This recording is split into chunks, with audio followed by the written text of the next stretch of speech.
Vous l'attendez tous, le nouveau pronostic vient de sortir pour le match de la 17e journée pour la Ligue 1. En tête du classement, on retrouve toujours le Paris Saint-Germain avec 37 points. L'OGC Nice vient en deuxième position avec 32 points. Et l'AS Monaco suit la troisième place avec 30 points. Mais en bas des tableaux, on retrouve toujours le même trio, à savoir l'Olympique Lyonnais à la 16e position avec 13 points. Lorient suit à la 17e place avec 12 points. Et en dernière position, on retrouve Clermont Foot avec 11 petits points. Mais avant d'entrer dans les détails, regardez bien jusqu'au bout cette vidéo parce que je vais partager avec vous des infos et analyses importantes qui vont vous permettre de profiter au maximum de la prochaine journée.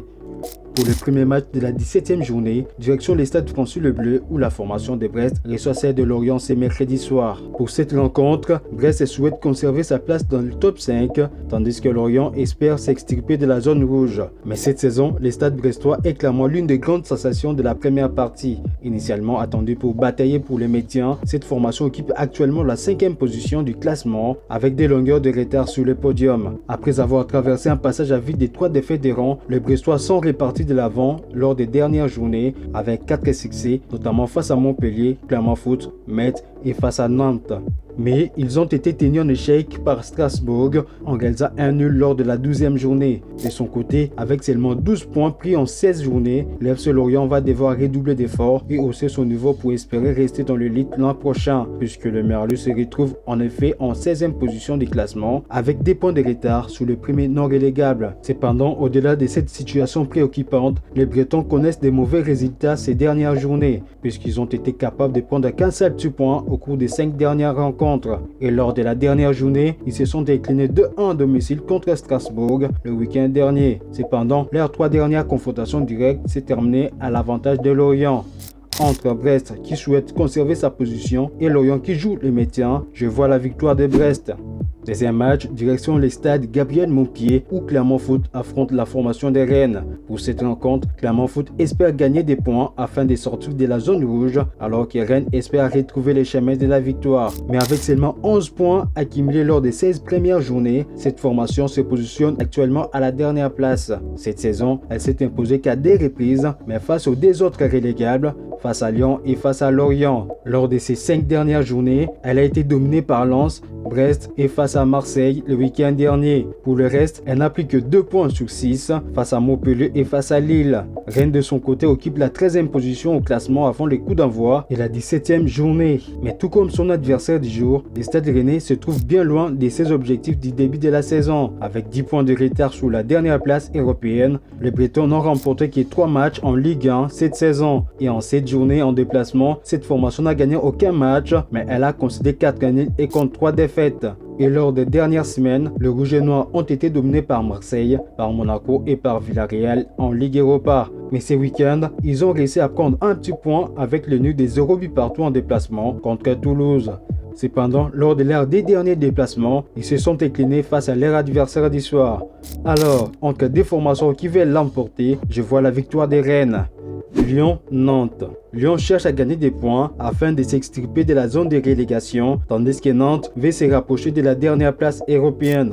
Cette saison, Lyon connaît l'un des débuts le plus terrible de son histoire. En 16e position avec seulement 13 points accumulés en 16 journées de championnat, les Lyonnais sont bien loin de leur objectif initial et ne sont pas à l'abri d'une descente en Ligue 2 l'an prochain, puisqu'ils ont perdu au total 9 matchs en championnat pour seulement cette première moitié de la saison. Mais après les 2 dernières journées, l'OL a montré un autre visage. Elle a d'abord brillé en s'imposant 3-0 grâce au triplé de son capitaine Lacazette lors de la réception de Toulouse, avant de prendre le dessus pendant la 16e journée en s'imposant contre l'AS Monaco sur le plus petit des scores le week-end dernier. De son côté, le FC Nantes semble bien parti cette saison, à la 11e place, mais avec 5 points d'avance sur son adversaire. Cette formation a mis beaucoup d'intensité dans cette première moitié pour prendre une avance assez intéressante vis-à-vis de la zone rouge.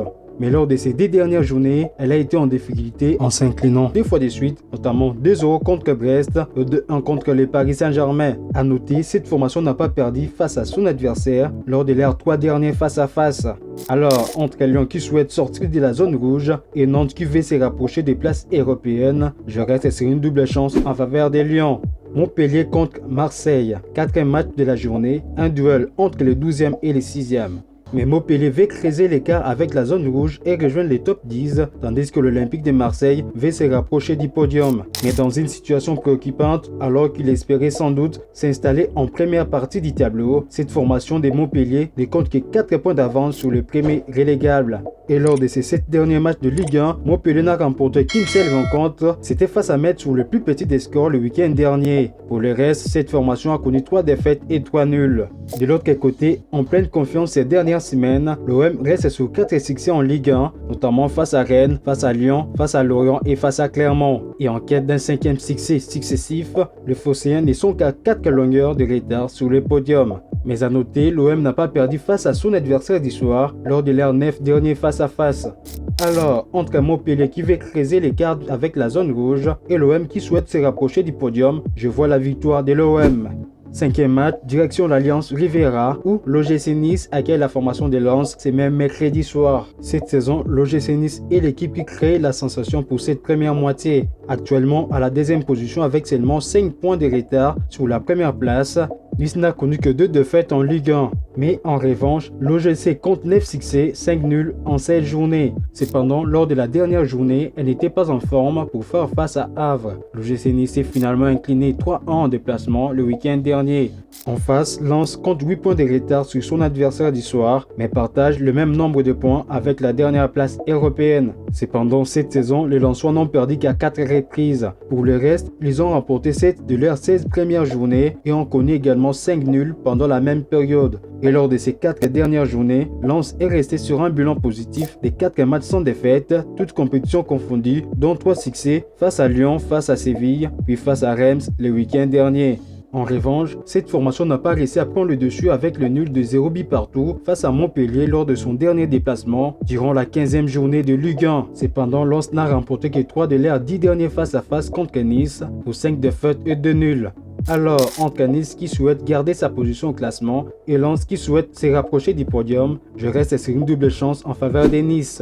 6e match, le Paris Saint-Germain reçoit la formation des Metz, c'est mercredi soir au Parc des Princes. Premier au classement, le Paris Saint-Germain désire accroître son avance avec ses poursuivants directs, tandis que Metz veut s'éloigner de la zone rouge et se rapprocher du top 10.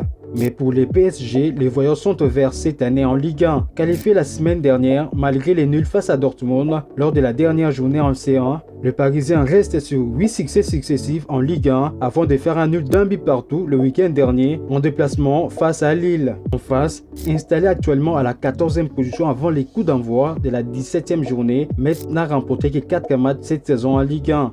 Avec 16 points pris en 16 journées, cette formation a concédé 8 défaites et 4 nuls. Cependant, elle reste sur 3 défaites consécutives en championnat, notamment face à Lille, face à Brest et face à Montpellier. A noter, Metz s'est incliné lors des 12 derniers face-à-face face au Paris Saint-Germain. Alors, pour ces matchs, je reste sur la victoire logique du PSG. Reims, Le Havre. Il s'agit d'un duel entre deux formations de première moitié des tableaux. Reims est actuellement à la 8e position avec 23 points, tandis que Le Havre à la 10e place avec 19 points. Mais à domicile cette saison, Reims a remporté 4 sur 7 sorties en Ligue 1 et cette formation a perdu face à Brest, Monaco et face au PSG. Et lors de ces 2 dernières journées, les Rémois ont d'abord perdu en déplacement face à Nice, puis face à Lens. De son côté, les Havre restent sur un bilan d'un seul succès, 5 nuls et des défaites en 8 prestations en déplacement. Et ces dernières semaines, les voyants sont au rouge pour les Havre. Cette formation n'a gagné que 3 de ses 10 dernières rencontres de Ligue 1, dont le 3-1 le week-end dernier lors de la réception de Nice. Cependant, les deux formations n'ont plus joué l'un contre l'autre depuis le 22 juillet 2020 lors d'une rencontre amicale pour un succès des Reims. Alors, entre Reims qui vise la dernière place européenne et le Havre qui souhaite conserver sa place dans les top 10, je reste sur une double chance en faveur des Reims. Strasbourg-Lille. Il s'agit d'un choc entre des équipes de première moitié des tableaux, mais Strasbourg espère se rapprocher de la dernière place européenne, tandis que Lille veut rejoindre les podiums. Cependant, Strasbourg reste décevant depuis le début de l'année. Avec un bilan mitigé de 5 succès, 5 nuls et 6 défaites, le Racing Club de Strasbourg pointe à la 9e place. Mais après une longue période de morosité, cette formation semble désormais retrouver le chemin de la victoire. Après le nul d'un but partout face à Brest, cette formation a d'abord pris le dessus à la réception des Havre sur le score de 2-1, puis sur le terrain de Lorient sur le même score le week-end dernier. De son côté, contrairement à son adversaire du soir, Lille connaît un début de saison sensationnel. En 4e position avec 28 points, les Dogs restent sur 7 succès, 7 nuls et 2 défaites avant les coups d'envoi. À l'extérieur, ils n'ont perdu qu'une seule fois en Ligue 1, c'était sous le score de 4-1 face à Lorient lors de la 3e journée. Cependant, le LOSC reste sur un bilan de 15 rencontres sans la moindre défaite, toutes compétitions confondues, dont 2 nuls successifs ces dernières semaines en championnat, notamment face à Clermont Foot et le PSG. Et lors de leurs 10 dernières confrontations directes, les Dogs n'ont pas perdu face à son adversaire du soir pour 7 succès et 3 nuls. Alors, entre des formations qui veulent l'emporter, je reste sur une double chance en faveur de Lille. Toulouse, Monaco.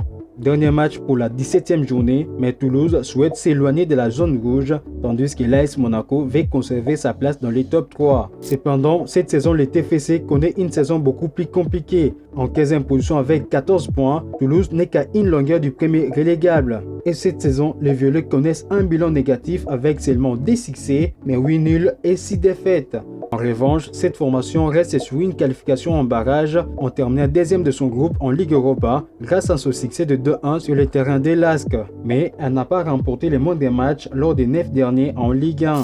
De l'autre côté, l'AS Monaco se positionne en face en 3e position avec 9 succès, 3 nuls et 4 défaites, mais avec 16 points d'avance sur son adversaire du soir. En revanche, ils se sont inclinés à des reprises lors des 5 dernières journées de Ligue 1, notamment 5-2 à Paris et 1-0 sur son terrain face aux barragistes de l'OM. Mais ils ont également connu un nul de 0 but partout face à Havre avant de prendre finalement le dessus contre Montpellier et contre Rennes. Cependant, l'AS Monaco n'a perdu que 2 fois face à son adversaire du soir lors des 10 dernières confrontations directes de Ligue 1 pour 6 victoires et 3 nuls.